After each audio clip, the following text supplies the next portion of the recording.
Hello friends, स्वागत है आप सभी का ज्ञान सागर यूट्यूब चैनल पर। फ्रेंड्स, आप सभी कैसे हैं? आप सभी अच्छे होंगे। फ्रेंड्स, करंट अफेयर की क्लास में आप सभी का स्वागत है। प्यारी सी, सुंदर सी and most important current affair की क्लास। करंट अफेयर की जो क्लास है, इसमें आपको the Hindu, PIB and Indian Express का जो निचोड़ है वो आपको इस क्लास में मिलने वाला है फ्रेंड्स। ओके, तो वीडियो बहुत ज्यादा इंटरेस्टिंग और इम्पोर्टेंट होने वाली है। बहुत सारी अच्छी चीजें आपको जानने को मिलेंगी इस वीडियो में, जो एग्जाम पॉइंट ऑफ व्यू से मोस्ट इम्पोर्टेंट है फ्रेंड्स। ठीक है, तो चलिए फ्रेंड्स, वीडियो को स्टार्ट करते हैं। अगर आप चैनल पर न्यू है तो चैनल को सब्सक्राइब कर देना, वीडियो को लाइक और शेयर जरूर करना। ओके, चलिए फ्रेंड्स, स्टार्ट करते हैं। कमर, पेटी वगैरह बांध कस लो। ठीक है, मोस्ट इम्पोर्टेंट क्लास होने वाली है friends. Today current affair important for all competitive exams. सभी कॉम्पिटिटिव एग्जाम्स के लिए मोस्ट इम्पोर्टेंट ये सेशन है।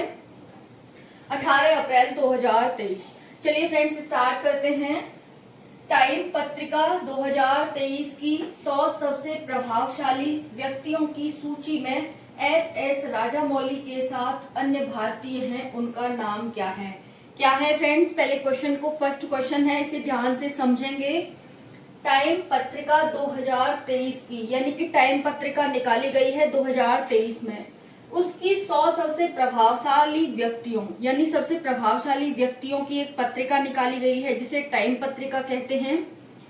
इसमें एस राजामौली भारतीय हैं और इनके साथ एक और भारतीय हैं, उनका नाम पूछा है आपसे। क्वेश्चन समझ आ गया फ्रेंड्स? आ गया होगा बहुत ही इजीली तरीके से।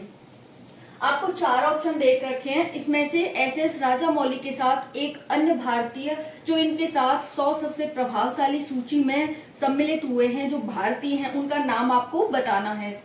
Option A Akshay Kumar, option B Ranveer Singh, option C Amitabh Bachchan और ऑप्शन डी शाहरुख खान। तो फ्रेंड्स, ये 4 ऑप्शन आपको दे रखे हैं, अक्षय कुमार, रणवीर सिंह, अमिताभ बच्चन और शाहरुख खान। अब बहुत सारे बच्चे पहुंच गए होंगे जिन्हें जहां पहुंचना था। पहला ऑप्शन उनका शाहरुख खान अमिताभ बच्चन होगा कि अमिताभ बच्चन हो सकते हैं। फिर उन्होंने दूसरा सोचा होगा अमिताभ बच्चन नहीं तो अक्षय कुमार हो सकते हैं, ये सोचा होगा। और फिर जहां तक है रणवीर सिंह सोच लिया होगा। लेकिन क्या आप शाहरुख खान तक पहुंच पाए? क्या आपने शाहरुख खान का नाम सोचा? तो फ्रेंड्स, इसका नाम शाहरुख खान ही है। क्या है इसका नाम? शाहरुख खान। ओके, तो यहाँ पर देख सकते हैं टाइम पत्रिका 2023 की 100 सबसे प्रभावशाली व्यक्तियों की सूची में एस राजामौली के साथ अन्य भारतीय हैं, उनका नाम क्या है? शाहरुख खान है फ्रेंड्स। ओके, चलिए अब यहाँ पर जैसे उनकी अभी पठान मूवी आई थी, तो देखो ये जो है प्रभावशाली व्यक्ति होते क्या है, यानी इन्फ्लुएंसेस पर्सन, जो एक जिनसे लोग इन्फ्लुएंस हो। ठीक है, कुछ ऐसी उनमें अच्छाई हो जिससे लोग इन्फ्लुएंस हो।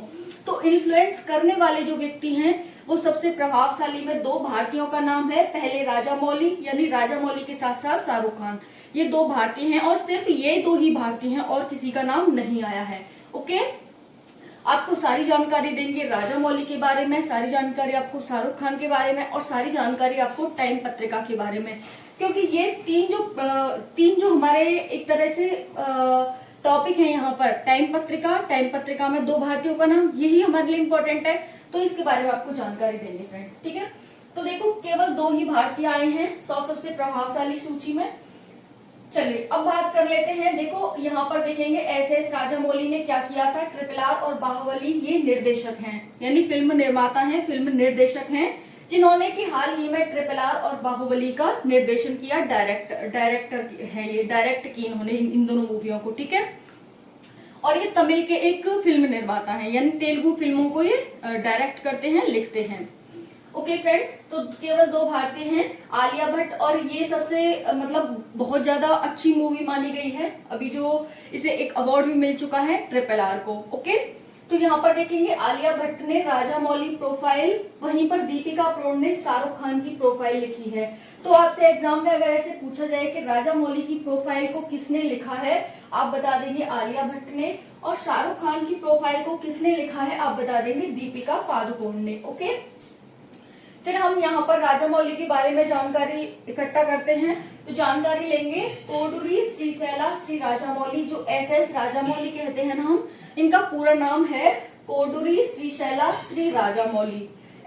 अब यहाँ पर इनका जन्म देखेंगे, 10 अक्टूबर 1973 को इनका जन्म होता है।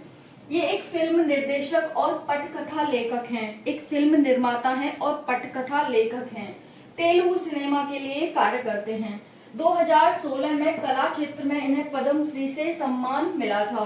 तो फ्रेंड्स आप देख सकते हैं, सिर्फ एक क्वेश्चन था कि 100 सबसे प्रभावशाली व्यक्तियों की सूची में किस भारतीय का नाम है, ये तो आपने देख ही लिया।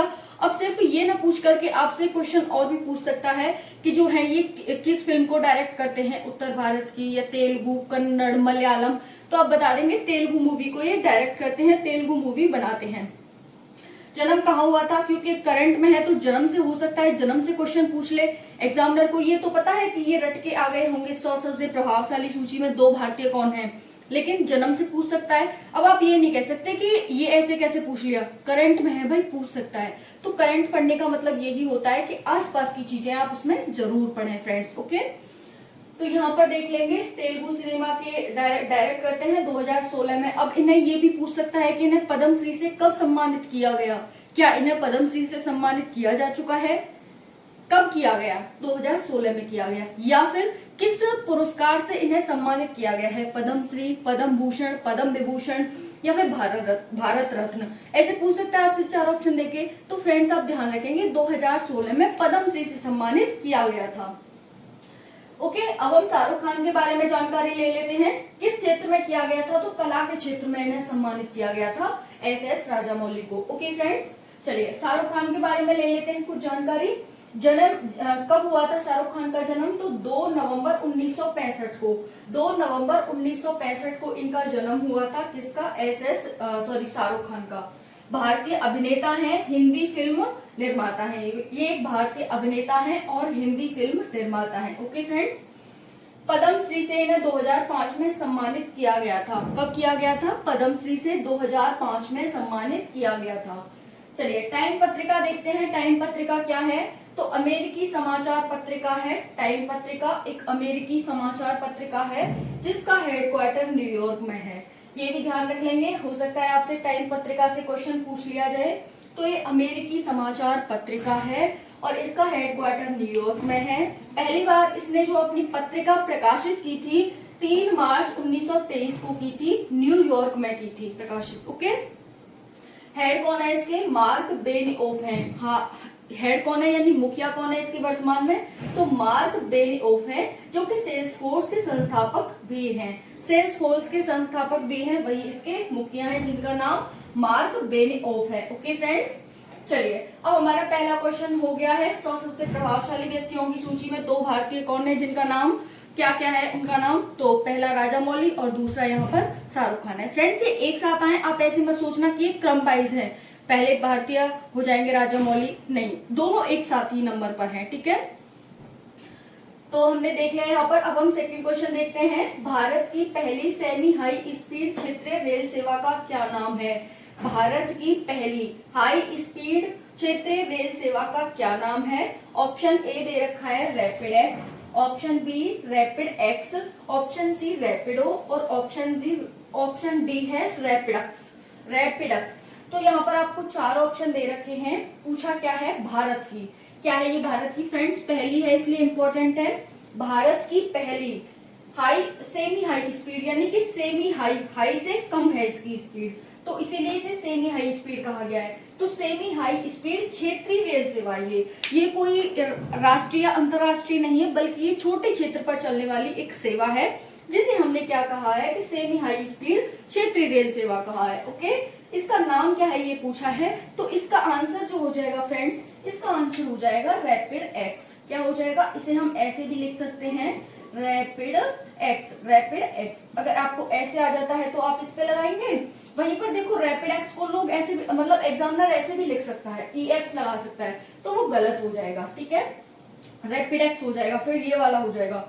तो इसीलिए ध्यान रखना है कि इंग्लिश में कैसे लिखना है और हिंदी में कैसे हमें टिक करना है फ्रेंड्स। ठीक है, चलिए अब हम नेक्स्ट बढ़ते हैं। नेक्स्ट क्वेश्चन क्या कह रहा है हमारा, केंद्रीय मंत्री नितिन गडकरी ने निम्न में से किस शहर में पीराह फुनफर सुरंग का उद्घाटन किया है? क्या कह रहा है क्वेश्चन? केंद्रीय मंत्री नितिन गडकरी ने, केंद्रीय मंत्री जो हमारे हैं नितिन गडकरी, उन्होंने क्या किया है? किस शहर में, शहर पूछा है, शहर का नाम पूछ रहा है आपसे, पीराह कुनफर सुरंग का उद्घाटन किया है। कौन सी सुरंग है? पीराह कुनफर सुरंग। पीराह कुनफर सुरंग। जब आप 2 से 3 बार इसे बोलेंगे, इसका उच्चारण करेंगे, तो फ्रेंड्स ये आपको अपने आप ही याद हो जाएगी। पीराह कुनफर सुरंग। तो किस शहर में हाल ही में केंद्रीय मंत्री नितिन गडकरी ने इसका उद्घाटन किया है? तो इसका ऑप्शन दे रखे हैं Ramban option A, option B Udhampur, option C Kulgam, option D Nashri.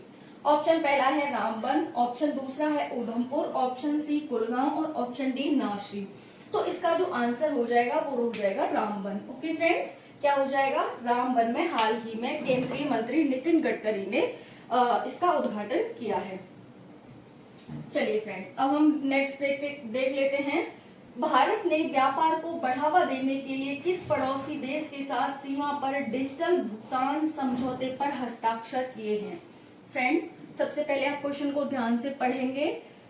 Bharat ने, किसने? भारत ने व्यापार को बढ़ावा देने के लिए, तो भारत ने व्यापार को बढ़ावा देने के लिए किस पड़ोसी देश के साथ, नाम पूछ रहा है आपसे, किस पे फोकस करना? Question mark. कहाँ है क्वेश्चन मार्क? यहाँ पर।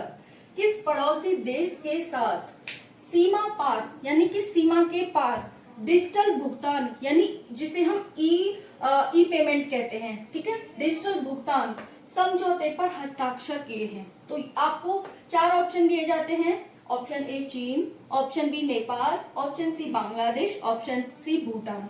4 देश हैं जिसके साथ हाल ही में, 4 देशों में से एक देश के साथ हाल ही में भारत ने व्यापार को बढ़ावा देने के लिए हाल ही में क्या किया है कि डिजिटल भुगतान समझौते पर हस्ताक्षर किए हैं।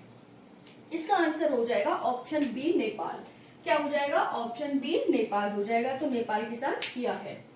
अब देखो इसका लाभ क्या होगा। पहला तो यही है व्यापार को बढ़ावा देने के लिए, तो मुद्रा संबंधी बाधाएं दूर करके व्यापार और पर्यटन को बढ़ावा मिलेगा। व्यापार को बढ़ावा मिलेगा, पर्यटन को बढ़ावा मिलेगा। क्योंकि फ्रेंड्स आप समझो, देखो आपके पास क्या होता है, आप कहीं जाते हो तो कुछ पैसे लेके जाते हो। हालांकि पहले तो हम सभी लेके जाते थे क्योंकि हमारे पास कोई ऑप्शन नहीं था, है ना। लेकिन अब तो डिजिटलाइजेशन हो रहा है, डिजिटलीकरण हो रहा है, देश तरक्की कर रहा है। हमने पॉकेट एकदम बंद ही कर दिया है, पॉकेट में पैसे रखना एकदम बंद कर दिया है। एक कार्ड होता है हमारे पास जो कि फोन पे, सब फोन में होता है। बस हमारे पास फोन होता है जिसमें सब कुछ होता है। जैसा हम एटीएम का कार्ड रख लेते हैं, बाकी और तो कुछ नहीं करते। तो फ्रेंड्स, जब हम एक जगह से दूसरी जगह जाते हैं तो कभी कभी हम जितने पैसे लेके जाते हैं उससे ज्यादा खर्चा हो जाता है। तो खर्चा हो जाता है और अब हम पहली बार कहीं गए हैं तो मन करता है ये भी सामान ले लो, ये भी सामान ले लो, ये भी सामान ले लो। चलो सामान भी छोड़ो, कभी कभी हम कहीं पर जाते हैं घूमने तो घूम भी नहीं पाते। हम इतना पैसों की तंगी की वजह से अच्छे से घूम भी नहीं पाते। तो इसके लिए क्या किया है कि आप भारतीय नागरिक हो और आप कभी भूटान जाओ, नेपाल जाओ। हालांकि भारत ने और भी देशों के साथ कर रखा है, लेकिन हाल ही में नेपाल के साथ किया है। आप नेपाल जाते हैं, आप भारतीय नागरिक हैं, नेपाल घूमने जाते हैं क्योंकि काफी अच्छी है, हिमालय है वहां पर। तो वहां पर जब आप घूमने जाते हैं, पैसे इतने कैसे लेके जाओगे? आजकल इतनी चोरी वगैरह सब हो रहे हैं, तो इतना पैसे रखने का भी कोई मतलब एक अच्छा काम नहीं समझते कि भाई पैसे भी हम रख के ले जाएं। सेफ नहीं मानते अपने आप को अगर हमारे पास पैसे रखे हैं तो, कि हमारी जान को खतरा हो सकता है। तो इसलिए हम घूमने जाते हैं वहां पर और कुछ हमें अच्छा लग गया, घूमने गए हैं तो नहीं खरीद पाते, तो इसीलिए व्यापार बढ़ेगा इससे, ठीक है। और क्या होगा, पर्यटन को बढ़ावा मिलेगा, लोग ज्यादा से ज्यादा जा पाएंगे वहां पर, क्योंकि अपनी जान को खतरा समझ के लोग जा नहीं पाते, यार पैसे लेके जाना पड़ेगा, ये करना पड़ेगा, वो करना पड़ेगा, फलाना ढिका। या फिर पैसे भी नहीं लेके जाओगे तो भाई सामान बांध के ले जाओ, अपने खाने का, पीने का। पैसे होंगे तो वहां से आप कुछ भी खा सकते हो, ठीक है फ्रेंड्स। तो ये सारा होता है, इससे व्यापार को बढ़ावा मिलेगा, पर्यटन को बढ़ावा मिलेगा।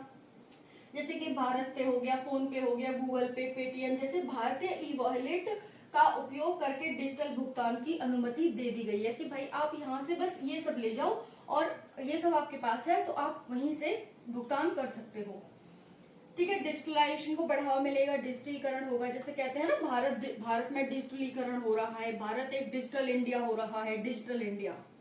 चलिए अब देखते हैं यहाँ पर नेपाल के बारे में। हमने देख लिया जो हमारा किया गया है डिजिटलाइजेशन नेपाल के साथ, नेपाल के बारे में यहाँ पर इसका फायदा क्या होगा ये देख लिया। अब हम नेपाल के बारे में देखते हैं। नेपाल की जो पीएम है वो पुष्प कमल दहल प्रचंड है। भारत के ऊपर ये नेपाल यानी उत्तर प्रदेश से सीमा साझा करता है, और जैसे उत्तर प्रदेश के बहुत सारे गांव ऐसे हैं जो नेपाल के साथ अपनी, जैसे होता है ना ससुराल, ठीक है, जैसे वहां की कोई महिला या फिर वहां की कोई बेटी महिला है तो वो यहाँ की वो इसकी ससुराल है, इनकी जो यहाँ के लोग हैं वो उनकी ससुराल है। तो इस तरह से बहुत ही करीबी रिलेशन है हमारा नेपाल के साथ। ओके, तो पीएम पुष्प कमल दहल प्रचंड है। राजधानी व सबसे बड़ा शहर काठमांडू है। दक्षिण एशिया का एक स्थल रुद्र देश है, यानी कि ये स्थलों से घिरा हुआ है, कोई पानी नहीं है इसके आसपास, तो इसी को स्थल रुद्र या फिर लैंड लॉक कंट्री कहते हैं। ओके फ्रेंड्स, तो सीमा पर अंतरराष्ट्रीय भुगतान के लिए किस किस के साथ भारत ने समझौते पर हस्ताक्षर कर रखे हैं देख सकते हैं। भूटान, नेपाल, कतर, सऊदी अरब, Singapore, Malaysia, Mauritius, Bahrain, Maldives. फिर है UAE, France, Oman, UK, EU और रूस। ओके फ्रेंड्स, ये आपको पूरी लिस्ट मिल जाएगी कम्युनिटी पर, इसी चैनल की कम्युनिटी पर, वहां जाके आप इसे पढ़ सकते हैं सोने से पहले एक बार। पहले वीडियो देखना 1 से 2 बार, और उसके बाद आप कम्युनिटी पर नाइट में सोने से पहले इसे पढ़ के सो जाना आराम से, परमानेंट मेमोरी में शिफ्ट हो जाएगा। फिर इसे डेली एक बार रिवाइज करते रहना जैसे आपको टाइम मिलता है। नेक्स्ट क्वेश्चन है, हाल ही में किस भारतीय ग्रैंड मास्टर ने, यानी कि जीएम, ग्रैंड मास्टर जिसे हम शॉर्ट में जीएम कहते हैं, world chess Armageddon Asia and Oceania event में खिताब जीता है? तो इसका आंसर है डी गुकेश। डी गुकेश के द्वारा हाल ही में ये जो वर्ल्ड चैंपियन हुआ था, वर्ल्ड चेस हुआ था, इसका प्रोग्राम हुआ था, इसमें डी गुकेश के द्वारा हाल ही में एक खिताब जीता गया है। ओके फ्रेंड्स, यानी इन्होंने उज्बेकिस्तान के एक खिलाड़ी को हरा दिया है और ये जीत गए। ये भारतीय ही हैं और इन्होंने एक नहीं कई बार इन्होंने ये चेस जीता है और काफी बार इन्होंने नाम रोशन किया है, और ये सबसे कम उम्र के ग्रैंड मास्टर हैं, सबसे कम उम्र के ग्रैंड मास्टर हैं डी गुकेश। ओके फ्रेंड्स, ये जानकारी आपको कैसी लगी कमेंट सेक्शन में जरूर बताना फ्रेंड्स। वीडियो को लाइक शेयर जरूर करना। चलिए मिलते हैं नेक्स्ट वीडियो में, आज के लिए यहीं तक रखते हैं। जय हिंद, जय भारत, और आप सभी का बहुत बहुत धन्यवाद।